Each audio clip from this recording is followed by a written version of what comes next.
Squeeze those cheeks and get ready for Under 10 Fitness. Y'all ready for this? Cardio, strength, HIIT. These are 3 different types of training, but which one is the best?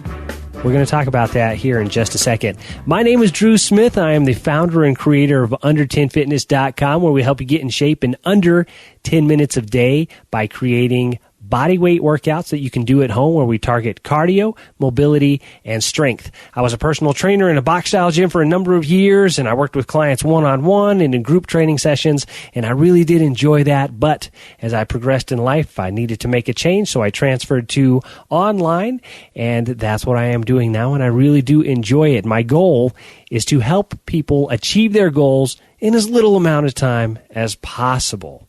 And it actually does work really good. I personally have used this style of training to achieve my goals.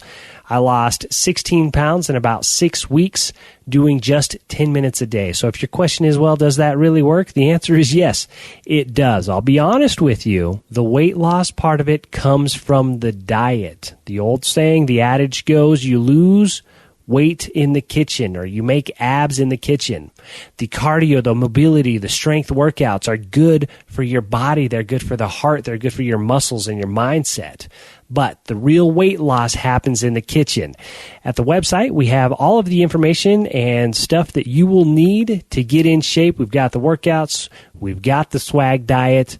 As a podcast listener, I am offering a very significant discount. Simply go to the website, under10fitness.com, click on the Become a Member tab, scroll down, and you'll see a place for coupon code. Enter the code, or the coupon code, podcast. That's PODCAST,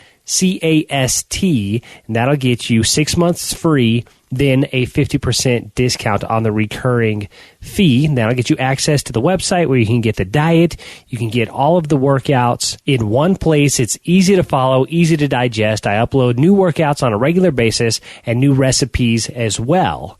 And if you're not ready to sign up and jump right in, you can give it a try. You can try it for free for 2 weeks on top of that. But if you don't want to pay any money at all and you just want to try it, you can sign up for my 10-minute fitness week, where I will send you a 10-minute workout every day for 7 days. And that way you can test it out and see if actually working out for 10 minutes a day is going to fit your lifestyle. So one last time, under10fitness.com, coupon code podcast. That's it. All right. Let's jump into the fun stuff here. So cardio, strength, and HIIT. First of all, I think we should define what these are. I believe that these are the 3 most common training styles.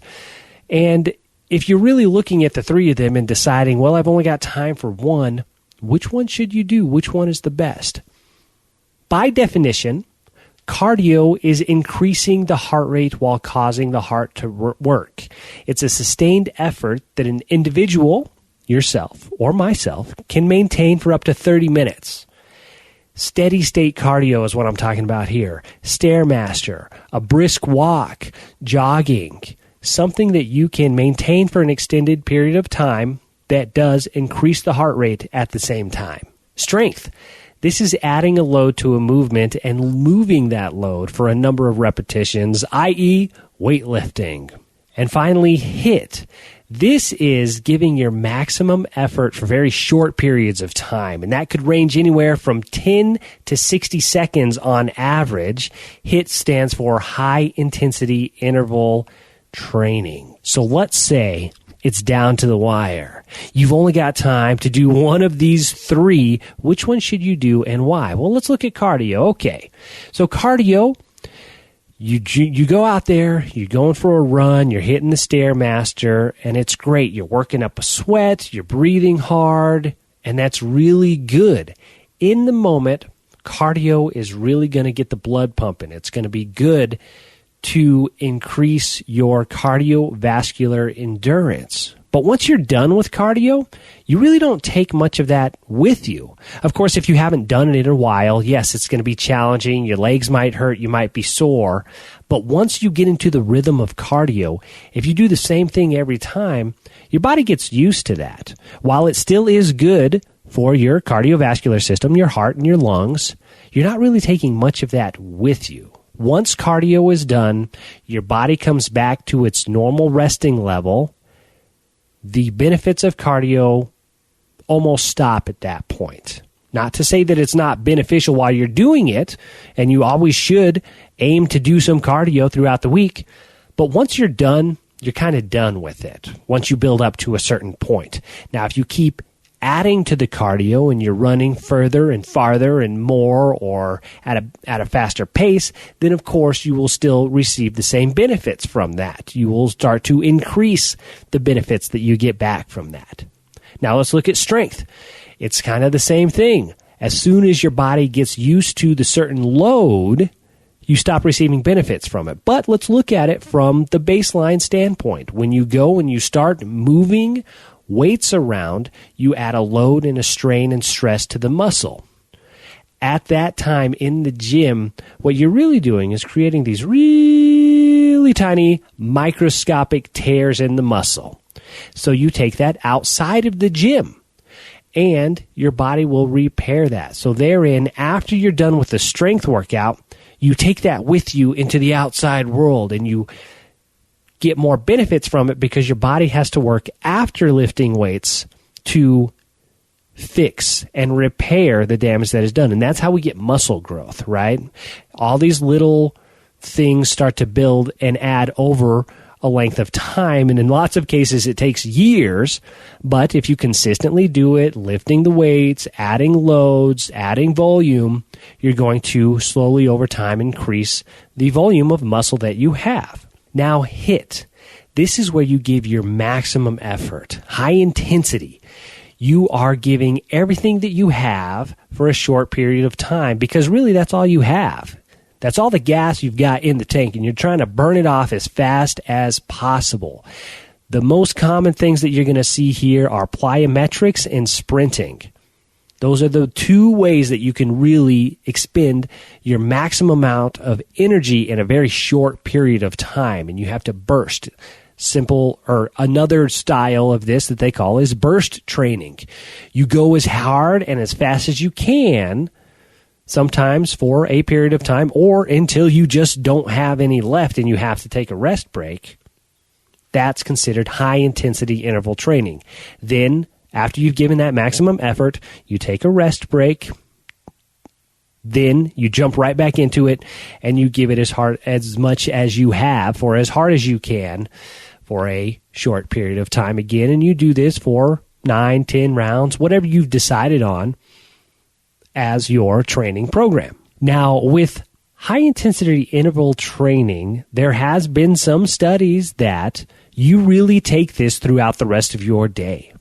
It's based on VO2, or the amount of oxygen that your body uses. So what they've done is a very scientific way, is they've hooked people up to equipment that can measure the effort that their body is giving during the workout. Then throughout throughout the day, they've also measured this, and they've realized that when compared to cardio, high-intensity interval training, your body works for the rest of the day to recover.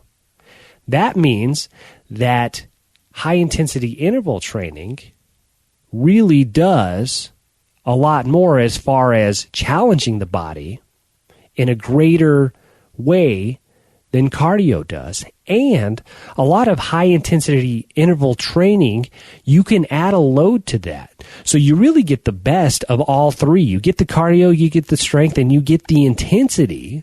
So where are we leaning here? Yeah, I think you can kind of see where I'm going. I believe that high-intensity interval training trumps the other two, strength and cardio, if it comes down to the wire and you only can choose one. However, a lot of these three are incorporated in a lot of different workouts. When I look at CrossFit and break that down, when I look at what I was doing with my clients, we did a lot of this stuff. So at the beginning of the workout, we do a little cardio. We do 10 minutes there, get the body prepped and ready to go.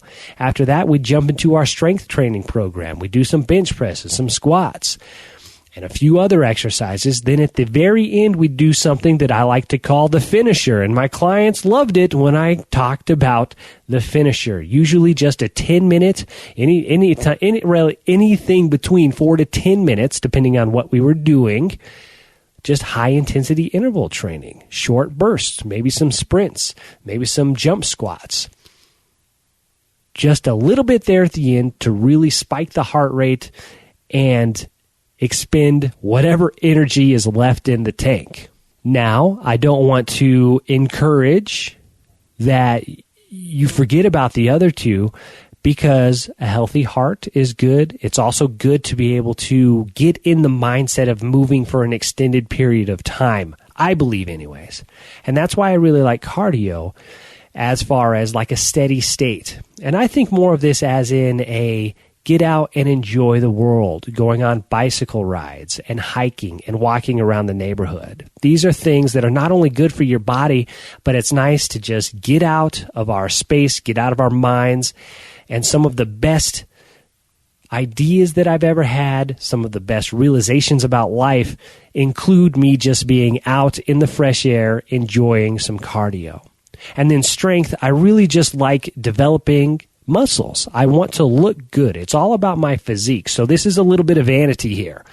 So the strength training really does help me with that. Now, my certain style, I've shifted out of the gym into bodyweight training at home, and you can really utilize and leverage the body as a load.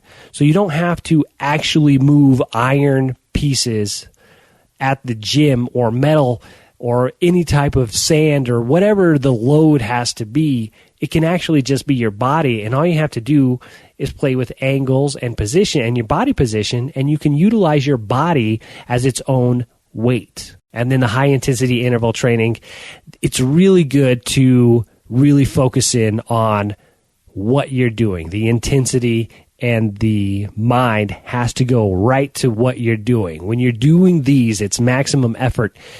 I like it because it's a really great way to forget about things. All you can think about is how much this hurts or how hard this is. So I really like that as a reset button. If you're in a funk and you can't seem to get out of it, do some high-intensity interval training, and it's really hard to still focus on a problem when you're working that hard and expending that amount of effort.